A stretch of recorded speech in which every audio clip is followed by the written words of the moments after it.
to my sewing room. I am so excited about our topics today. First of all, have you ever had sewing neck pain, back pain, shoulder pain? I can almost bet the answer is yes. Well, that's one of our topics. Anna Zapp, Vice President of Sew Ergo, is going to be here to share with you how to solve that back pain. She is also going to share with you how to make exquisitely tailored welt pockets. Anna does some of the most beautiful tailoring that I have ever seen in my life, period. And I want you to look at this wonderful, beautiful, exquisite welt pocket in this suit which she was wearing. Recently, when I saw her, I thought she had on one of those French couturier houses designer suits. Well, come to find out, she made it. This is another one of her exquisitely designed suits with the bound buttonholes like my mother used to make so beautifully, and I used to make but not so beautifully. And look once again at this exquisite welt pocket. Absolutely perfect. Oh my goodness, so perfect. Then I have another suit that Anna made that I would like to share with you, another type of pocket. Absolutely perfect. This time it's a welt pocket, but it has a button and it's a little bit wider pocket. It kind of comes up and over rather than meeting equally in the middle. Anna also does welt pockets on shorts and other things. This happens to be a pair of shorts. And do you see this beautiful welt pocket right up here? There's one on each side. By the way, my friend Anna has done private sewing for both Robert Redford and John Denver. I thought that was pretty exciting. Now this suit also has another one of the exquisite welt pockets. This is truly some of the most beautiful tailoring that I have ever seen in my life, including going into the most expensive stores in America and looking at the most expensive designers. Anna is here to share a couple of really, really wonderful things with you, and I'm so excited, so I'm just going to bring her on.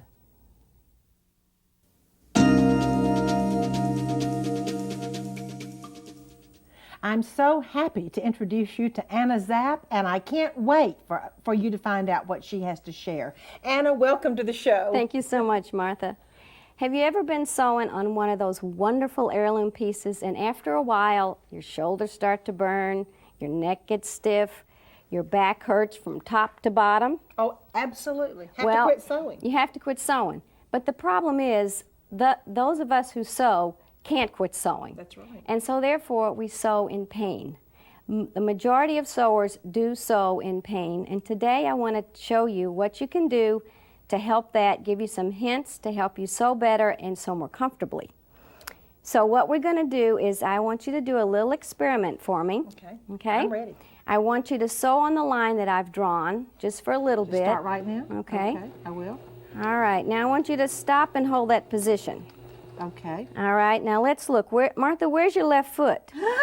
Sticking out behind my chair. Okay, I want you to bring your left foot around and put it on the footrest that I have placed well, I under had to straighten there. up here, didn't I? Okay, now we call that race car sewing. You know, in most cars you have the foot pedal and you have a rest for your left foot. Okay. All right, so we've got your feet straightened in front of you. Okay. Your hips are now square in the chair. Okay. Right? Okay, now sew a little bit more for me. Okay. There you go. Coming forward again Oh, I'm just leaning looking forward down. like crazy. Okay. Yeah, I have to. All right, stop again. Okay. Then the position that you were in. Go back. Okay. Okay. Martha, did you know there's a back to your chair? Yes, but I can't touch it. Okay, you can't touch the back to your I'm chair. over to see. Now, I don't want you to sit like that for too long because it's very painful. The problem is we're struggling to see. And so therefore our back is curved, our head is putting all the strain on our neck. Okay? So I want to put this piece under the sewing machine. Which is going to do what? It's a tilted table. Okay. What we're going to do is when you sew properly, something has to tilt. Okay? Okay. So far it's been your back and your neck. It has been. All right, so we have this piece, this tilted table. Now, should I pull this closer? Or I get it centered. You always want your center machine it with my centered. body. Okay. Right. The needle with my body. And you want to put it wherever you're comfortable. Okay. Okay? Well, I'm sitting up. Now you're sitting up. Now if I lean over, I bust my head. Now follow the line. Oh my goodness. I'm really sitting up straight. Very easy to see. You can sit up and you can see. Around. Good. You can use the back of your chair. Well, I can sew better. But mainly I'm sitting up. You're sitting Anna, up. And I've got my foot in front of me. You mean I can't hang my foot out behind me anymore? You see, this is what you look like before. Did you not? I did. Well, exactly, except I think I was leaning over a little bit more. And this is what you look like after. And it's all a matter of posture. Posture is what causes all of our pain. And you know, we've heard this all of our lives, but it's really true. If you sit up straight, you can sew better, see better, and sit better. Well, I really can. You see what you just did? I can pull it in. You just pulled your chair completely underneath you. I did. I'm you got it completely straight. My You've head got is it. even straight because I can't see if I lean it over. No, you can't, and you don't want to do that anymore. And after a while, your muscles adjust and relax, and you don't have that pain. And it's called ergonomic sewing. Well, Anna, this is truly fascinating, and I don't believe I had ever really realized the position that I sew in. As I teach sewing workshops around the country, I know the chairs are pushed way back. And everybody's leaning over with that left foot. It's no wonder they say these hotel chairs are so uncomfortable. Oh, it's terrible. It may be the position we're in. It's a position. Well, I will look at you. Look how you're sitting. I have to sew completely straight now. And I can truly understand what we're doing. Yeah. Oh, Anna, thank you so much for coming to share that. And now, as I promised you earlier, Anna, who is one of the world's greatest tailors, is going to share with you the techniques for those wonderful welt pockets.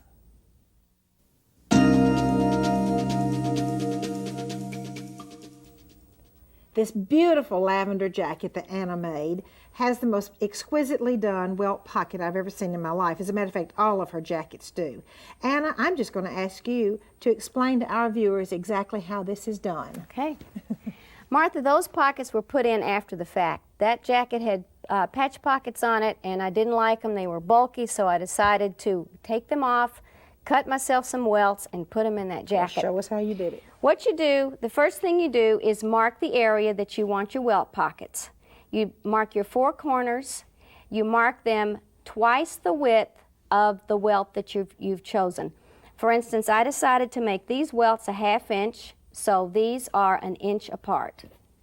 On the back, you want to use some fusible tricot to stabilize your fabric. This will enable you to use any fabric of your choice. Loosely woven, tightly woven, it stabilizes it. Second thing you want to do is, again with fusible tricot, you want to back your welt piece.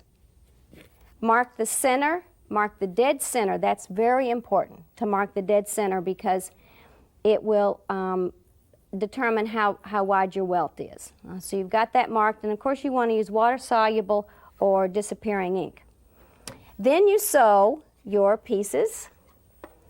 I've sewn this one. You want to back stitch, and then you want to sew right on your line. If you're using, when you come to the end, it's very important to stop right on that spot. That you have marked already. That you've marked, and then you back stitch. What, just 1 or 2 stitches? A couple, 2 or 3 stitches. 2 or 3 stitches, yeah, okay. That'd be good.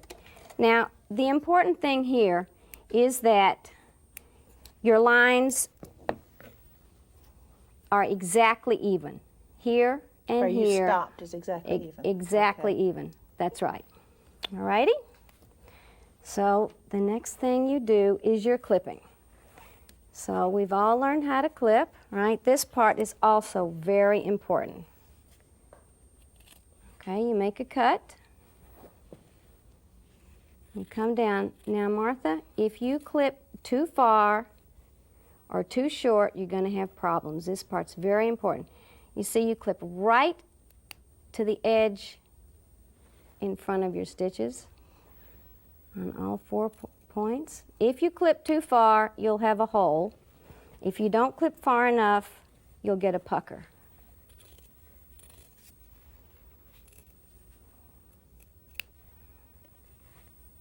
Do you ever mark that, or do you pretty much? I bet you I'd have to mark it. You don't mark it. You just don't mark go it. Okay. right. You just go. You get a really good pair of scissors, and you go right to the end. Okay. All right. From there, you turn them inside out.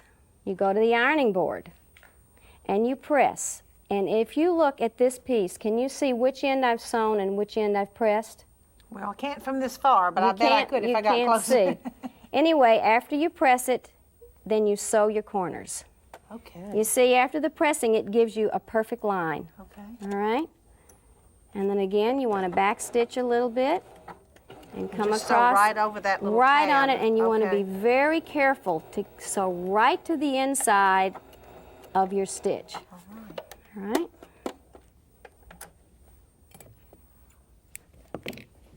Alrighty.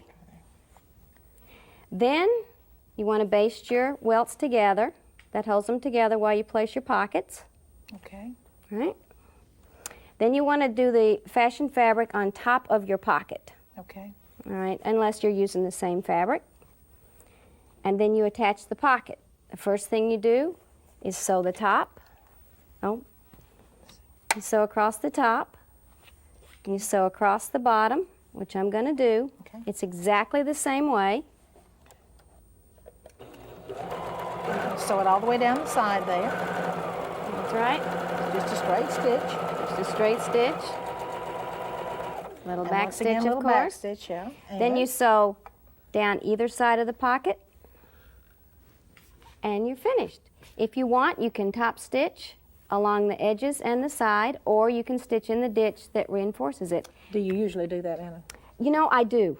I usually do. I like stitching the ditch because it doesn't show and it adds some stability to it. Around those pockets. Yes. Anna, thank you so very much for welcome. being here. I've just loved seeing this Thank easy you. technique, and I may try it again. Try it again. And next I have a home decorating project for you.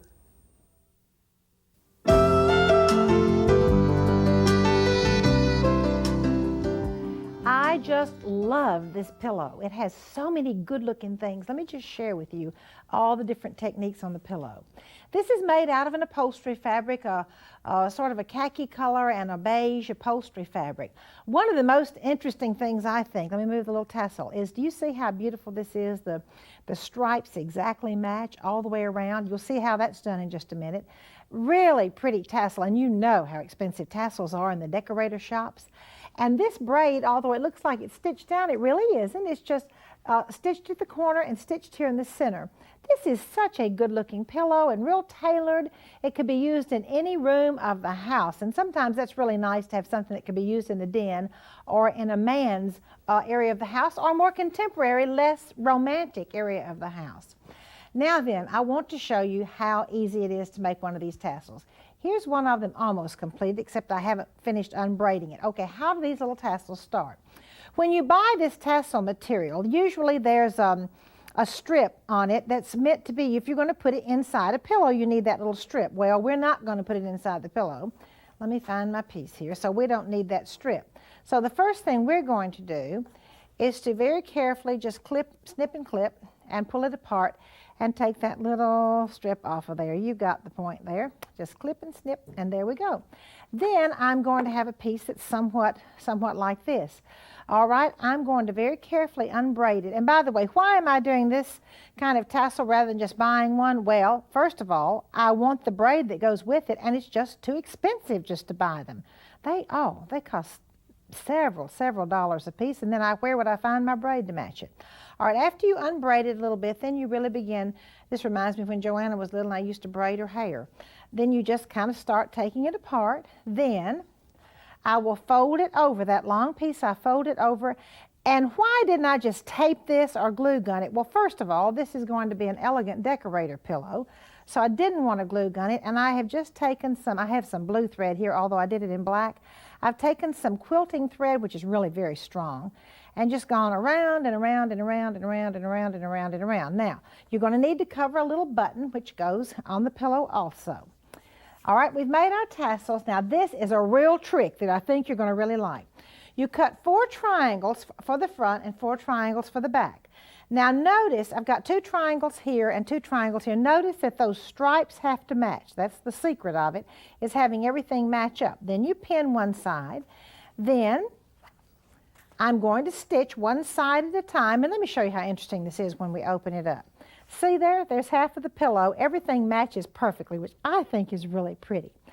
Now, in order to make this pillow not just be a square pillow and have a, well, let me just bring it back over here and show you. In order to make this pillow have a rounded edge like we have here, there are a few little gathers there, and I didn't want just a square edge. I think it's prettier and softer with the round edge. I have a pattern, and I had a square pillow, but I just laid the pattern right here and cut away. So now then it's a rounded pillow, and then in order to make that nice and soft, I simply ran long basting threads in, and I'm going to just pull it up. Now this upholstery fabric, there's a little bit of a trick to pulling this up, of course. Anyway, you gather it up, and then we're simply going to stitch all the way around it, and I will then have a, wait just a minute, we're going to stitch all the way around it, and then you're going to turn it right side out. But before we do that, I'm going to place the cord, because the places the cord is going to be caught will be at the top. I'll come in and stitch right here in the middle, and then if I can locate that little tassel again, I will pull my cute little tassel back, and here it is, and then I will stitch by hand a little tassel, and then turn over another little piece of tassel just as a little bit of a trim. Turn it this way, as a little bit of trim on top there, and kind of hold it down. Anyway, that is one of my favorite pillows, and it's a real tailored or real contemporary look. And now I have a magnificent doll dress to share with you.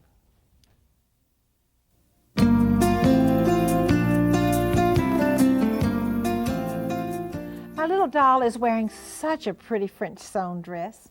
Cecil Elizabeth loves her robin's egg blue dress that kind of matches her pretty blue eyes. At the neckline there is gathered lace and entredeaux, and down the front there is an absolutely beautiful lace and treatment. This looks a little bit like another piece of gingham fabric, or fabric, well it isn't, it's gingham ribbon, it's so pretty. And this wonderful wide sash.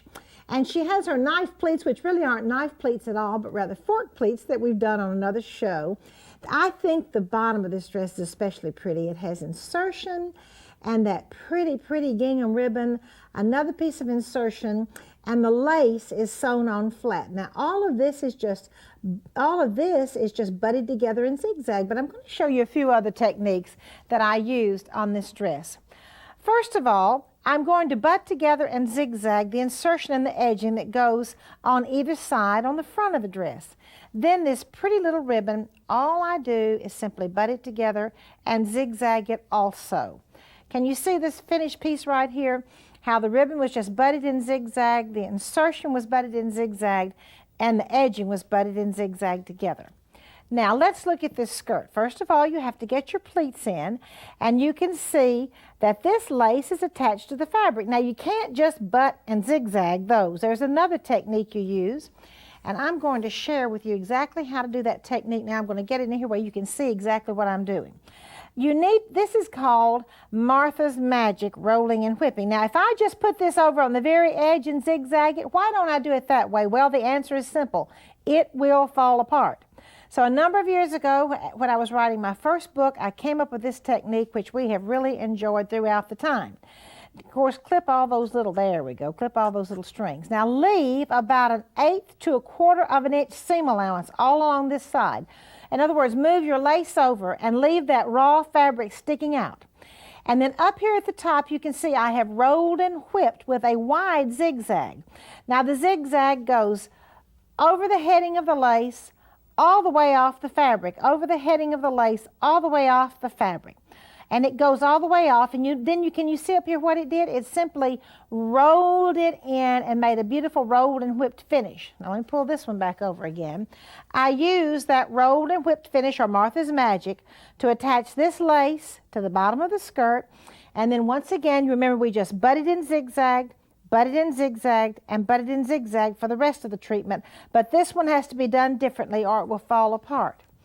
Now anytime I do the top of a dress, the bodice of a dress like this little doll's dress, I will go ahead and do the whole treatment. In other words, I will create a square of fabric, which is what I have done here. This whole piece has been made separately, and then I'm going to simply stitch it down along this side, stitch it to the front of the dress. Now, every one of these pieces, the insertion to the, edging to the insertion, insertion to the ribbon, ribbon to the insertion, insertion to edging, all of those have simply been butted and zigzagged.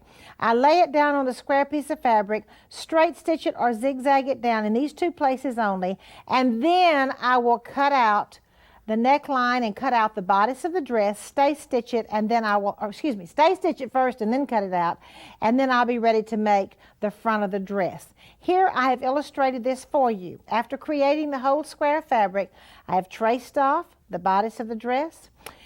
After I've stitched down, see that's all stitched down right there, then use stay stitch the neckline, stay stitch the armhole edges, and then go ahead and cut the whole thing out after I have traced it. Now then, that is absolutely all there is to making this little doll dress. But you know what I'd really like to do? I would like to turn her around and let you see the sleeves on this dress that are absolutely, it's one of the most beautiful sleeves I've ever seen on a little dress. And it's made exactly like that pretty treatment on the front, where we just made a long enough piece of the front treatment to bring over here and stitch on the outside of the sleeves before we did the entredeaux and the lace insertion, insertion, and edging on the sleeves. A lot of times we find that if you'll just make a little bit extra piece, you can come over and trim the sleeves, and it really isn't much more trouble at all to do that. You just simply put it down on top of the sleeve and zigzag it down. And now won't you come along to my attic with me?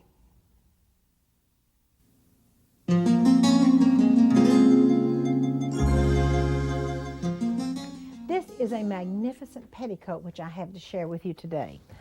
The little waistband is rather plain and ordinary, but the first part of the beautiful tucks, these are 3/8 inch tucks. The first part of the tucks go to hold in the fullness around the waistline. Then we go on down the skirt, and it's very, very full. Matter of fact, it's one of the most full petticoats I've ever purchased. Has some beautiful Swiss embroidery, and sometimes I think it's easier for me to show you this skirt if I pick it up. The beautiful, beautiful folded tucks, and they are release tucks, go all the way around the fancy band or the ruffle on this skirt. Now, one of the most interesting things about this skirt, I'm going to just turn this skirt up to try to show you.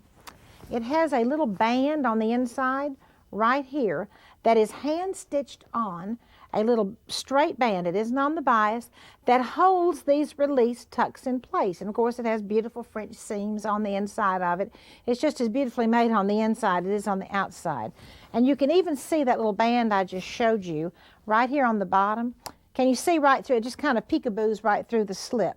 A beautiful way. And you know what? I know this mother knew that those release tucks just wouldn't stay in place as pretty if she didn't go ahead and stabilize them underneath there.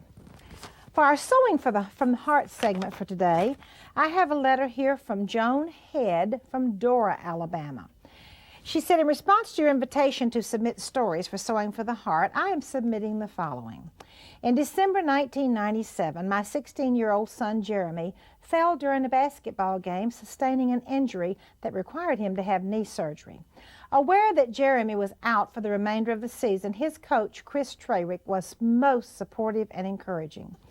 When I was invited to the bridal tea of Coach Trawick's fiancée, it gave me the opportunity to repay the kindness he had shown Jeremy by smocking a ring bearer's pillow of silk dupioni embellished with silk ribbon embroidery. Would a young coach appreciate the time and effort that went into the fabrication of this project? Yes, he did. Thanks for giving me the opportunity to share this story with you. Joan, you know, I really appreciate the fact that you made something beautiful for your teacher. I was a high school and a middle school teacher for many years, and I always did so appreciate the kindnesses shown to me by my parents, and I might add that those kindnesses were very, very many. But thank you for sharing your story. And I would like to thank all of you for joining me in my sewing room today. I've had so much fun, and I hope you have too. Most importantly, I'd like to invite you to come back next time.